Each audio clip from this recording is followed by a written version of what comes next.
من اومدم با آموزش دیگه. کانال ما رو اگه تا الان سابسکرایب نکردین سابسکرایب کنید، لایک کنید، کامنت بذارید، بریم ببینیم ویدیو چی میشه. حتما وقتی میخواین کار کنید زوم کنید که متوجه بشین دارین چی کار میکنید.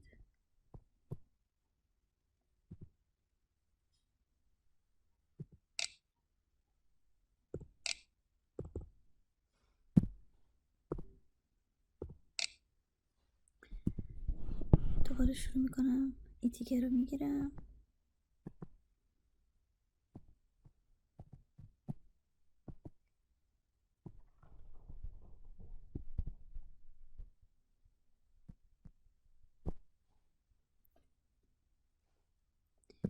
این رنگش باید روشن باشه، پس من این رنگ اینو میتونیدم شما همه این سفیدا رو بکشین بعد رنگ کنید، ولی خب برای اینکه قاطی نکنید حتما این کار رو بکنید که در جا رنگش رو بزنید. قفلش میکنیم، بقیه خطوط هم میکشیم. من اینجا رو دیگه اینجا رو من یه توضیح بهتون بدم. بچه وقتی خط رو کشیدین به این حالت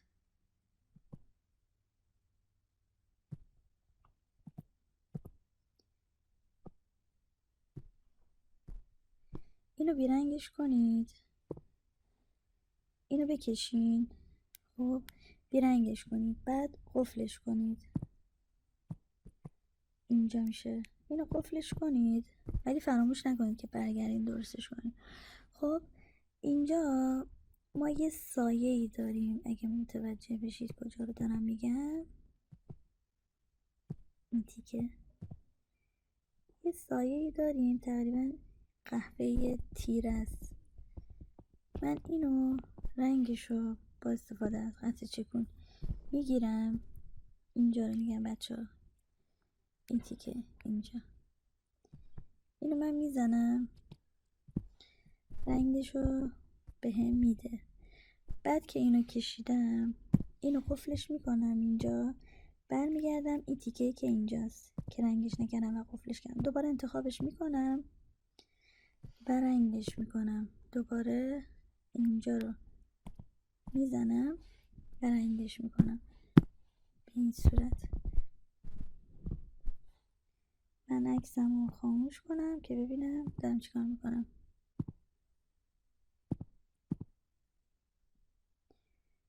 تا اینجا که خوب پیش رفته. خب باقیش هم میکشم و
بچه‌ها شما میتونید تمام اجزا و رنگ و سایه ها رو بکشین و کپی کنید این سمت که تقارن داشته باشن. این کار هم میتونید بکنید و اینکه یه کار جذاب میشه دیگه، مختص به خودتون میشه، چون یه سری تغییرات توش ایجاد کردیم و کپی نیست. چون من یه عکس از پینترست گرفتم و کار خودم نیست و اینو دارم همین الان من روش کار میکنم، ولی این اجازه رو دارم که من بتونم یه سری تغییرات توش بدم که این کار مختص من بشه. شما هم اگه دوست داشتین میتونید یه سری کارا رو انتخاب کنید و یه سری جزئیات حالا ازش میتونید حذف کنید و یه سری چیزا رو اضافه کنید که کار مختص شما بشه.